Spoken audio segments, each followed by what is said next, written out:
All right. We're talking today with Mr. George Gane of Wyoming, Michigan. The interviewer is James Smither of Grand Valley State University. Mr. Gane, can you start by telling us a little bit about yourself? For instance, where were you born? Well, I was born in Grand Rapids. Okay. Michigan. And what did your family do? Oh, well, my father was a salesman. Okay. And he was in the service in World War I. Okay. He joined the Canadian Army before the United States got into it. Right. And then he went over there he was an ambulance driver. Mm-hmm. And he was chauffeuring some generals and stuff. And then his brother he did the same thing, only he was a pilot and ended up flying World War I. Flying in for World War I. And I don't know what he did or anything, but all right. he had 4 brothers. Okay. And then, let's see, then, did you grow up in Grand Rapids then? Yeah, pretty much. I've got married. I moved to Coopersville for about 7 years. Okay. But that's coming later. That's after the war, right? After your... Yeah, this is after the war, okay. right? So we're just kind of looking at sort of stuff, what you were doing when you were a kid kind of thing. Yeah, I was. Okay. And then, let's see. I went to South High School in Grand Rapids. And when did you graduate from high school? 1942, yeah. All right. And then, let's see, we have you joining the military early in 44. What did you do in between? In between, there you go. Yeah. Yeah. That was a good question. Well, I worked in a machine shop. World War II, they were working on military stuff. And then I worked in this other similar type of thing, only it was packaging, and then I joined the service. Yeah. Now, did you have a deferment from the draft, or were you just kind of... No, just hadn't got to me yet or something. I don't know why we didn't join up sooner. Yeah. Anyway, we got caught up in it. All right. And then how did you come to then join the service? Well, actually, you joined the way it was at that time, you joined the service and they sent you down to Custer, Camp Custer. And then they took you and put you where you wanted to go. You could ask to be assigned to certain things, but right. It didn't necessarily happen that way. Now, did you ask to go into the Air Corps? I did, and the group before me went someplace else, and I'm happy to get on that group, actually. All right. And then where was the first place they sent you from Fort Custer? Yeah, well, in the Air Force, we were sending us down to Florida. I can't remember what to say. And it was a country club, actually, where we ended up at. Well, we were in hotels for 2 weeks, and then they moved us out to this so-called country club, but it was just a bunch of tents, and they used a tennis court for showers and stuff. Right. And it was. And what were you doing at this first camp? Were you taking tests or training? Taking tests and see what you were eligible for, or could best do, and so forth. Like radio operators or whatever worked for you. But it sure wasn't. I couldn't handle that stuff. Anyway. All right. Anyway, they sent me to gunnery school. Okay, and where was that? Well, let's see. They sent us to armament school, and that was at Buckley Field in Laurie Buckley Field, Denver. Okay, out to Colorado. About 20 miles out of Denver, something like that. Started at the school at Buckley Field, and then we moved to Laurie Field, and finished that training. And one time they lined everybody up around the field, and the President Roosevelt came by in a convertible, one of those big passenger convertible things with the top down, and he presented himself to everybody. It was interesting. That was pretty good. Yeah. Now, what was armaments training like? I mean, what were they teaching to take apart the guns and put it back together again, or Yeah, just shoot that them? was part of it, and you studied the turrets and how to do them. Actually, there wasn't much you as a gunner that you would do, except the guns and stuff, clean the guns. Taught you how to take them apart and put them together, and they even did the blindfold thing, I guess, if I remember correctly. The blind. Oh, you have to do it You had to blindfolded. do it blindfolded, you know. All right. You couldn't take them things apart in the air to do anything if you wanted to. Mm-hmm. But Now, at this point, was your training all on the ground, or were you getting up in the air yet? no, we weren't in the air yet. We went to. From there, we went to. I have to think we went there. From there, I think we did. We went to.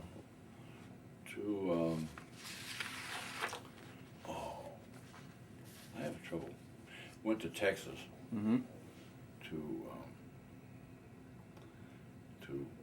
gunnery school where we actually we had the gunnery practice on the ground and shot ski, and they had targets on a railroad track, track one line, and you'd shoot at the targets going down this road with their machine guns. And what kind of skill level did they expect you to get at in terms of how quickly you could shoot or how accurately? I don't know. I don't think there was anything particular. There probably was, but I'm sure there was accuracy. But They just told you to shoot and you shot. yeah, it did whatever it had was supposed to do, and it was good. It was actually fun, really. And then Now, when you're training in these places, did you get much time off the base or get to see anything in the towns you were in, or? yeah, you could get pretty much. We went to the town, I think. Well, as classes, they'd send you to these different schools, and you'd go and put you on KP for a couple of weeks till it was time for the new class to start, and then they got labor that way. Take care of the place. And it's kind of every place you went, that's what they did. The first thing they did, put you on KP. Okay. Now, how long was it before you actually got into an airplane? Well, at this point, at the gunnery school, then we went from there to flying in the back seat of an AT-6. And what was an AT-6? Well, it was just a two-seater.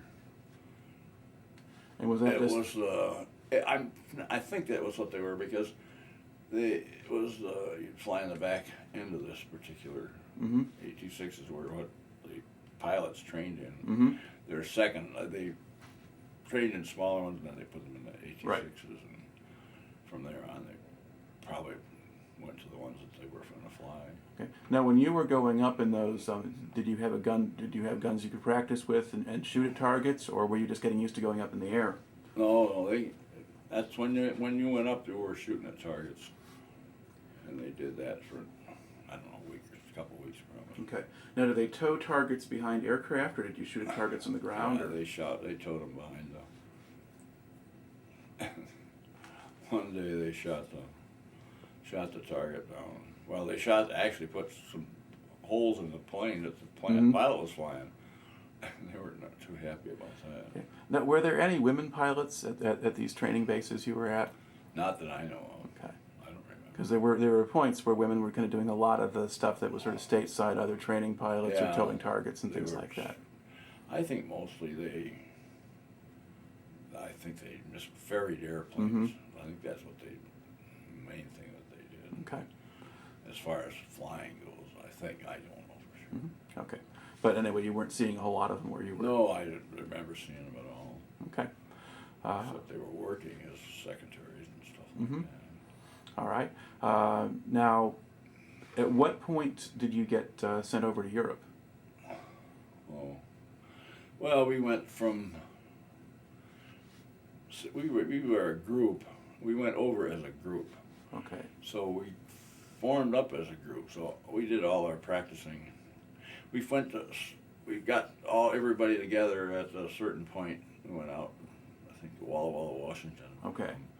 And all the personnel went there. So you have the officers as well as the enlisted men and the Officers, crew all that's the together. first time that the crews got together. Mhm. And then it was mainly for the pilots to get together, but the crews, of course, joined up with them. Mhm. And then we went to Rapid City, South Dakota. And we flew out of there for a few months. I was there for about 2 or 3 months. Well, we went there as we ended up as a lead crew. Mhm. It was, every group had like 8 lead crews. Mhm. There was 2 for each squadron. Right. So, and we were one of the original 8 crews. And then after we flew together for a couple weeks or whatever,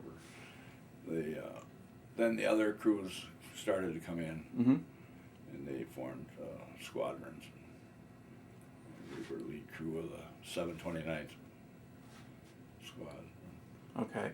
And now, about when was this? Was this kind of late in '44 now, or? This was this is summer of 44. Okay. Summer of 44. All right. No, summer of 43. Okay. Because I guess earlier when we were going over things, you Yeah, said it's the summer of 43, because, did I say January of 43 was it January? is when I would have had to be there, because, I mean, because when we went overseas, it was January of 44, so. Okay. Okay. So But you would have in the been. meantime, we had to go to all these different bases we went to. Mhm. Practice we went to. So you basically spend about a year in training, going from one base to another. Yeah, really, we did. Yeah. Mhm. We went from, we went from Rapid City, we were formed up, then we went to Walla Walla, Washington, Mhm. and then we went to Redmond, Oregon, and then we went to down in Pyote, Texas, and we kept training and keep flying, changing bases. Mm-hmm. From there, we went to Lincoln, Nebraska, and then we went to Bangor, Maine, Mm-hmm. and that was the point where we went overseas. Okay. Now, were you taking the plane that you were going to be flying in when you Yeah, got there? we were practicing, and we took the plane that we've been practicing in all the time, took Mhm. that overseas. All right. And then we had, from there we went over to one of the islands. Iceland. Well, I mean, they used Bangor, no. Bangor, Maine, and Newfoundland, maybe. Newfoundland. Yeah. Well, yeah, we could have been in Newfoundland. Anyway, stopped there, and then we went on to England. Mm-hmm. Now, what was your assignment in the crew of your bomber? You were on a B-17, right? Yeah, B-17. Okay. And what was your assignment? I was a waist gunner. Okay. And describe for us a little bit what a waist gunner's job was and what your position on the plane was like. Yeah. Well, it's a side gun. It's a side gun on each Mhm. side. There was about 10, 12 guns on the plane, and Right. there's 2 in the ball turret, 2 in the top turret, and 2 in the front. And then the radio operator had 1, and the tail gunner had 2. Mm-hmm. Now, as a waist gunner, how much of a range of vision did you have? What could you actually see looking out from your position? Well, the plane that we had, first plane we had a window in it about, it was about that wide probably, Mhm. that high. And when you wanted to use the guns, you opened it up, so you were exposed to Mm-hmm. 55, 60 below weather. Yeah. You had that thing. And wind blowing in at you wind- because you're well, flying. Yeah, right where you got your face right there in front of it. Yeah. What could you do to keep from getting frostbitten or anything else like that? Well, they had heated suits. Mm-hmm. In fact, I saw one. I went to a reunion this summer, and they had one there. They were selling this stuff. Mhm. People were trying to sell it, and I'd forgotten exactly what they looked like. It was a blue suit with wires all Mhm. through it. They had gloves and shoes and everything that you plug into it. Mm-hmm.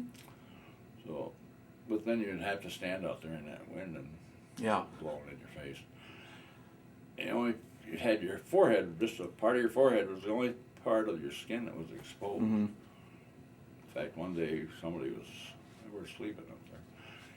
Well, this wasn't in overseas, I don't think. It might have been practice bombing too. Mm-hmm. And I looked over there and I could see it was frost all over the guy's forehead. Mm-hmm. That was goodness, right.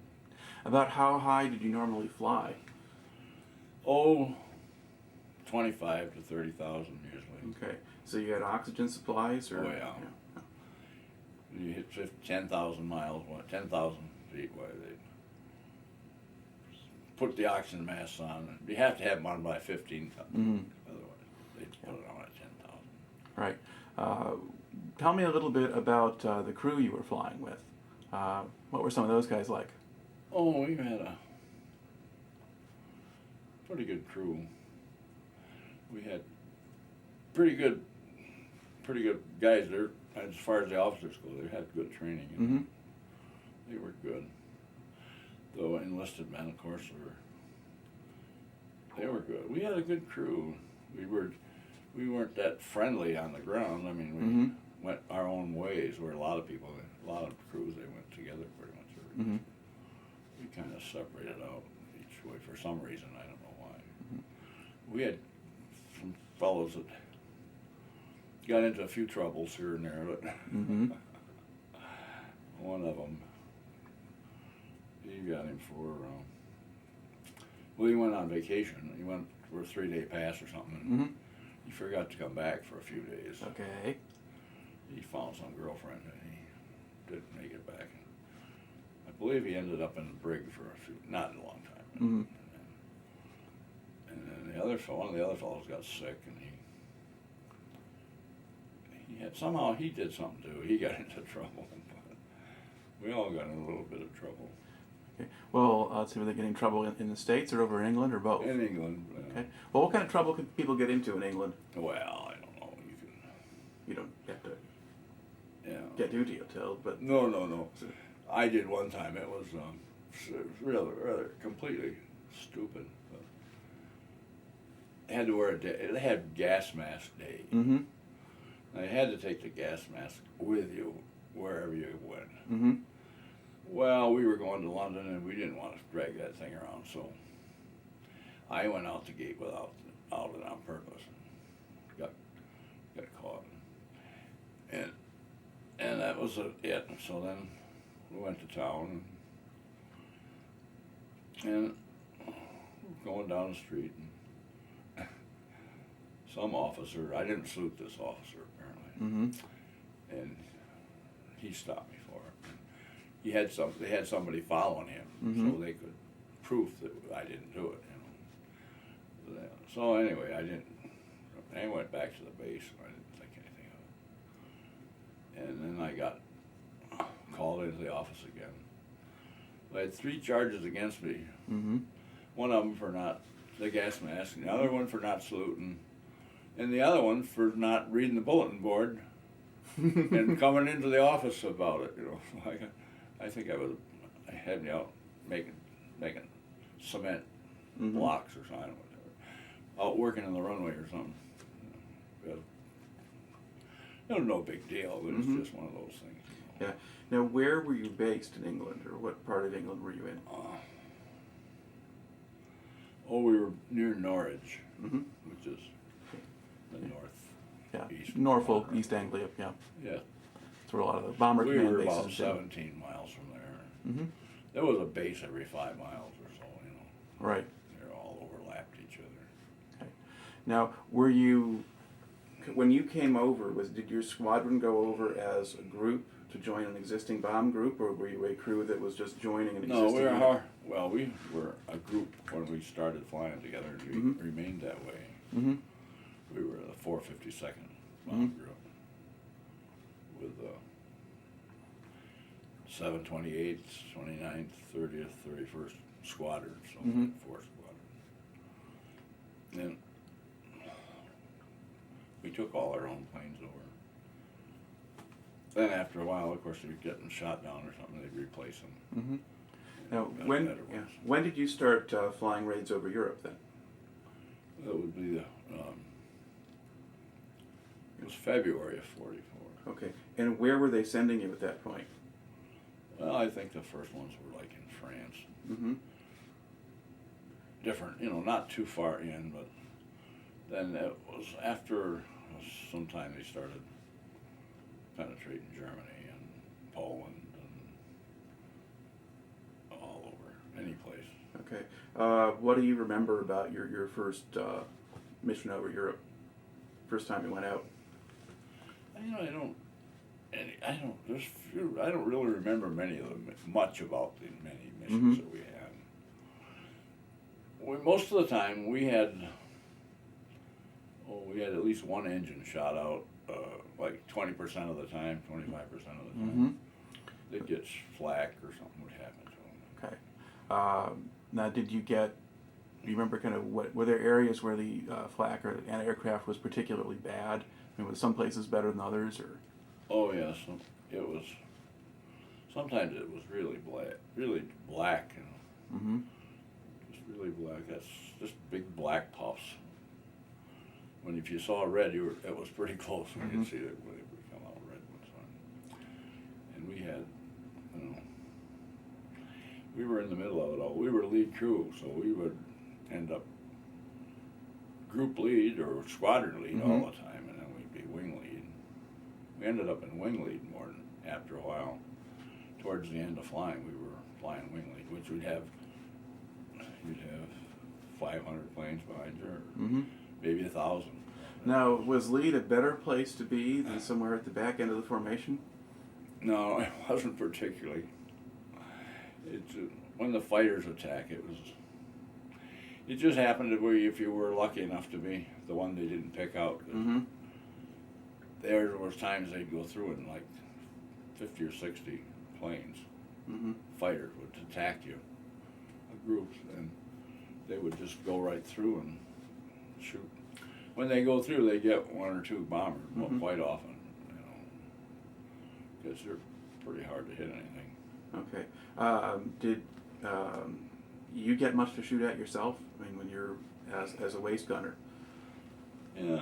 Yeah, we were shooting at them. And we were lucky. I've often thought of it. We could have been shooting our own people with a waist gun, because and you could shoot your own plane down too, because there was no controls on that particular position. But in your waist, your top turrets and the bottom turrets, where they had protection so they couldn't hit your own plane. But you could hit somebody else's plane, one of your planes, easy enough. Now, normally in your formations, were the bombers flying at about the same level, so you would have other bombers pretty close to you on either side? Oh yeah, they were stacked up. 6 of them together, they'd be staggered. Then they'd have one in the front, and the bottom of the pile would be the tail end Charlie, they used to call them. We had one day we had them blow up on both sides of us. And they were puffing. That was gone. That was the end of that. And was that from flak or fighters, or? It was flak, yeah. Okay. And we had that all the time. Now, when you were flying, did you usually have fighter cover? Did you have some fighter protection with your formations? Well, they did it first. They did if you didn't go very far, but they didn't have any way to go. They couldn't go only so far in. They couldn't, like going to Germany or into Berlin or something like that. They couldn't go that way. They'd go part way, and then some others would come along, but they couldn't stay with you because they'd run out of gas and they'd have to go back. And so, Yeah. Now, later in the war, did the fighters get out farther? Because the official version of things is that once they have the Mustangs in there, then they can go with you. Yeah. Well, they came up with the wing tanks. I don't know when or how they did it, but you know how they did it. But I mean, they had the wing tanks, and they'd drop when they got into trouble with them, or they'd drop them, and then they could go in handicapped with those. So it was great when they got coverage, but they'd still, if they were there was a lot of planes up there, and if they were protecting somebody else, why they weren't Mhm. helping you. But it was a joint effort, that's for sure. But we quite often had, we had an engine out, not unusual. We went on a trip to Berlin, second trip to Berlin that they flew, and we lost 3 engines on that trip. I think. 3 engines? Well, we had one engine got shot out when we went over the coast. Mm-hmm. We met the navigator got off course a little bit. Anyway, he said he did it. Mm-hmm. And that knocked one engine out. And we got almost to Berlin. We were lead crew of the group. So you kept flying even though you'd lost an engine at the beginning of the mission? Oh yeah. Well, he probably wouldn't even turn around. A lot of them would go back, or I don't know for sure if they did or not, but they used to say so. And so you lost that one there. Another then one. we got hit again over the target. Mm-hmm. Just before we got to the target, we were lead crew. Mm-hmm. And then somehow we lost the power on the other 2 engines. They couldn't hold it up, and we had to drop out of formation. Mm-hmm. And when we did that, we started throwing things out of the airplane. We threw everything out that was, the guns and everything. And then we decided to take the ball turret out. And there was a way to do that, but we didn't really know that much about it. And we got the guns we used them to pry the thing out of there. Mm-hmm. And we had a hell of a time.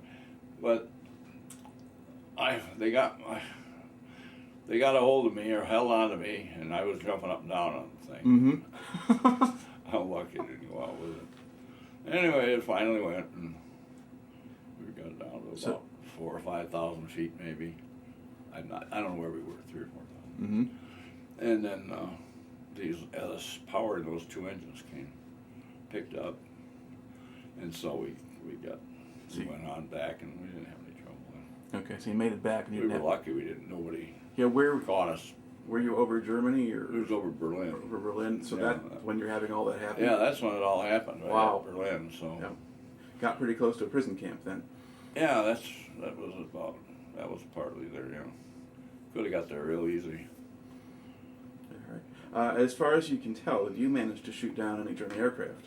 Yeah, I had credit for one. And do you remember anything about the event? No. I got credit for it, but you don't know. There was 100 guns that could have been shooting at that one target, so they gave me credit for shooting it down. No, Maybe I was the closest to it or something. I don't know. Now, did you have things that would go in and out of your field of vision pretty quickly? I mean, a fighter would show up and then be gone, or? Well, you imagine somebody going by, so when you're looking out the side of something, and somebody coming from the front, and they're going 400 miles an hour one way, and you're going 150 miles the other way. So in other words, it's about 600 miles an hour. Right. And shooting at something that's right there, I mean, it's practically impossible. But if you had enough bullets out there, if they could run through them, why, they might, somehow you did. But when they first started fighting, they attacked from the back, but then they could shoot you down a lot easier from the rear. If they came in from the rear because of the speeds, the different speeds. Figure they were coming in from the rear, while they'd be going 300, 400 miles an hour, and you'd be going 150. So now you're down to 250, 300 miles an hour instead of 600. So a lot easier to hit. So they started coming in from the front after that. Yeah. Now, in the one time we had 2 engines out. We were over in France. We lost 2 engines out on one side, and we were over Paris. At least I remember going over Paris. I was back by the back door, ready to get out of that thing, and I could see the Eiffel Tower when we went over it. So I knew where we were. I'm sure. Anyway. Now, there was a certain phase there in the war, kind of the spring of 44 going into the summer, when a lot of the Allied bomber forces were being used to attack the transportation system in France and Belgium and so forth. Yeah. Do you remember being involved in that? Having targets in France that were rail junctions and things like that? Yes, we did. Different places. I don't remember being in France. Yeah, we were in France quite a bit, I guess. I don't remember. Mm-hmm. Most of the time we went to Poland, one time, and that was at least 12 hours. That would have been a very long trip. That's farther than Berlin. Yeah, that's farther than Berlin. We went there. We went to a lot of different places. I don't really have a list of all those places we used to go to. Mm-hmm. I don't know why. I never did. It probably didn't seem that important at the time. No, it really didn't. I didn't take a lot of pictures either. In fact, I don't think I took any. And I like cameras and everything. I took a lot of cameras. Mm-hmm. Just never somehow got around to it. We had our waist gunner that was on. I got a magazine with him in it. He missed a couple of missions, so he wanted to make them up. So he went on a different crew. It was Jim LaValle. And he was on this plane, and it got shot down over Denmark, and that was occupied. Mm-hmm. And there was him and the tail gunner. He was flying a waist and the tail gunner.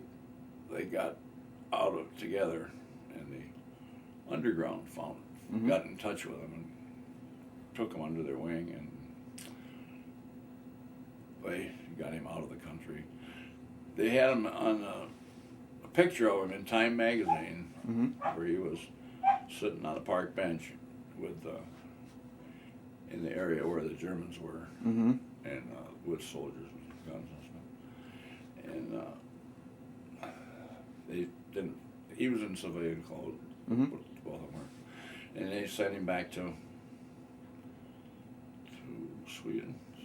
Sweden is the most likely place from Denmark. Yeah, they went from Sweden into Sweden, and they had a lot of Allied servicemen in there. Sweden is retainees, or they were neutral, so they would intern people there. Well, after he was there so long, they sent him back to England, and he was. They had him in London, and they needed somebody to go down and identify him. So they sent me down to London to identify him, because I should know he was was flying with me. And that was it. He never flew again that I know of. He didn't fly combat anymore. He went back to. He had mental problems. It was a problem. It was quite a strain on somebody to get into that mess. But, did you have any other men leave your crew before? No, he's the only. Well, we had 17 missions in, and the pilot, they transferred the pilot off. They took the pilot out, and we had to get another pilot to fly the plane. They made him, gave him a different position, higher position, and so he was. So he ended up, and we had to interview. We had to try out some different. Some different pilots, to get a new pilot. And that's when we got our new airplane, which is in the picture that we got there. And it just went on from there, that's all. Okay. We had the lead navigator, he was there. From then we went into radar ships, B-17s, they've had a radar pods on them. So you could bomb during in the clouds and all that stuff and see. So we had to transfer to another base to fly those. Okay. Now, if you were doing that, were you basically sort of spotting for the other aircraft, or did you have a whole group of them that all had radar? And no, it would just be the lead crew. Okay. The lead would be the group lead or wing lead or something. They'd have the radar ship. And sometimes they had another. Person flying, and we transferred to this other base as a group, our whole crew. Mm-hmm. We were in a, put us in Neeson huts, those Round metal ones, yeah. We had this one that was, you turn the lights off, the night to go to sleep, and then you turn the lights on, and and it was bugs. Mm-hmm. And they were just solid. The floor was just covered with them. And they'd fall down on your bed and sleep in the blanket there, and it was something else. It didn't bother us. We didn't know the difference. Okay. Did you see much of the local English population around these bases where you were? Were there local towns or pubs or things like that you'd go into? Oh yeah, it was a pub life. I don't know, a couple miles from where we were, and there was a town. Deep Green is where we were. What was the name of it? A small town. Mm-hmm. And how did the local population treat you? Oh, it was great. There was no problems as far as we were concerned. We had a good crew. We had people that we were friendly with. Mm-hmm. Then we go to London we had 3-day passes, quite a few of them. Because we were there flying quite a while. A lot of these groups, they'd only fly for 2 months maybe. Mm-hmm. And then they'd be on their way home, or if they want, whatever. But we flew from like February till September. Mm-hmm. Because we weren't flying that often. So we had more time off. Well, then what did you do in the latter part of the war then? I mean, you have kind of February through September, you're flying over Europe. Oh, yeah. And then after September of 44 then? Yeah, well, they were talking about crews would go back and they'd train them to go down to Japan. Mm-hmm. And anyway, I volunteered to work on the skeet range. Mm-hmm. So I worked on the skeet range for a couple months. And so what was that work like? What were you doing? We were just taking crews through and that were practicing, supervising, and Right. making sure, and shooting skeet when I felt like it. Mm-hmm. That was a good job. And then it got to Christmas time, and I decided I wanted to go home. So, Mm-hmm. so I told them I wanted to go home. They sent me home, and we were home for Christmas. And then they sent me to gunnery school, or instructor school. Okay. And that was down in Texas, Pyote, Texas. One of the places you'd been through on the way out? No, I hadn't been there before. It was a different school. And then they sent me to, we go next, Luke Field. And they were training pilots there. And so they put me in charge of personnel because the rank I had. Mm-hmm. They put me in charge of these personnel, of the clerks and stuff. Mm-hmm. I really didn't do hardly anything. It was hardly anything to do. Right. They knew more about what they were doing than I did, actually. Yeah, but I had fun. I was in Phoenix. And then we had to have so many points. And after you got, I can't remember what much it was. But each medal counted so many points and so forth and so on. And you'd flown 30 combat missions by that time. That made something too. But it mostly was the medals that they got extra days off or weeks off ahead of time. So some of them didn't get out till like 6 months or so later. But I got out in September 23rd or something of 45. Right.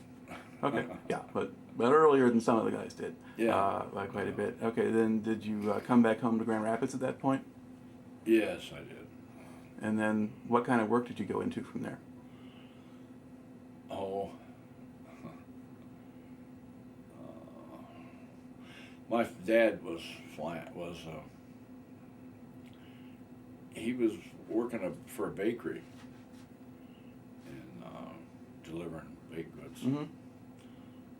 I can't remember where the route was, and so they were looking for some help, and so I went there and worked for 2 or 3 years, Mm-hmm. delivering baked goods house to house.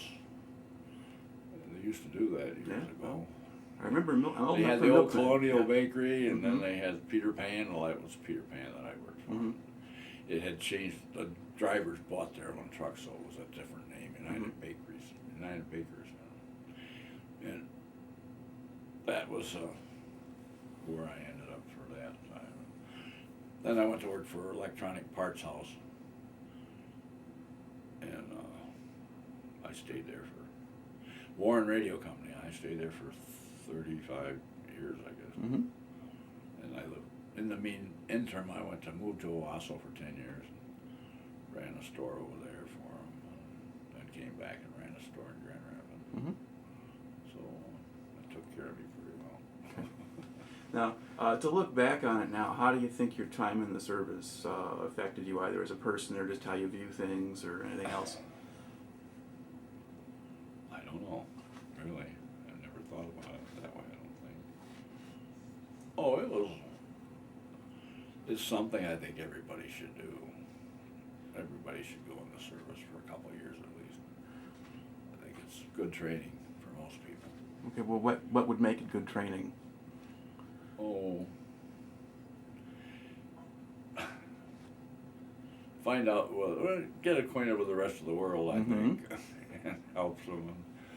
And they learn to live with other people, I think, differently. And sometimes people don't seem to get along too well. Mm-hmm.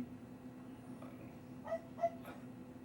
Do you think it's something that, at least if you're 18, 19 when you go in, is it something that kind of makes you grow up more quickly, or? Oh, I'm sure of that. I think that's the main thing, actually.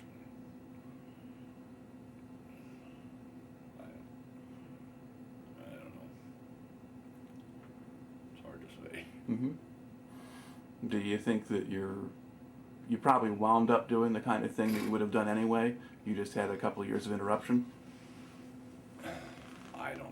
I don't know how that works. I know when I got out of the service, I said I wasn't going to get on another airplane, Mm-hmm. one of those airplanes again. And it wasn't long. I went and applied to get back into to get to be a pilot. Mm-hmm.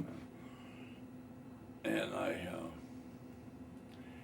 because of I got problem with my hearing. I couldn't hear high frequency sounds Mm-hmm. because of the flying and Right. with the colds and the temperature changes and stuff.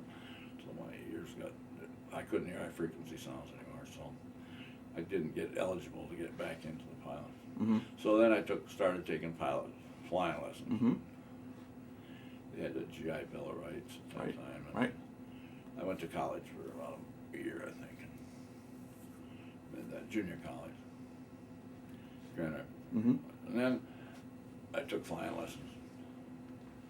I was eligible enough flying to be able to get a job at working flying, but I never did. Never Mhm. did finish I could have. I did everything to be eligible Mm-hmm. to be a pilot, but I never did do it. It was pretty expensive to do it personally. I mean, you're buying your own Right. to fly. So. But I did a lot of crazy things. Mm-hmm. Yeah. Now, are there other kind of individual events from your time in England or flying or things like that kind of stick in your mind, or things that, when you think back to that time, that comes back to you? I sent a couple articles into one of the magazines. Mm-hmm. They were published. In fact, the one about the gunner in our group, it was in Time magazine. I Mhm. sent that in, and it was published. And a couple other things like that. So, that's about all I can think of. Okay then. Well, thank you very much for taking the time to talk to me.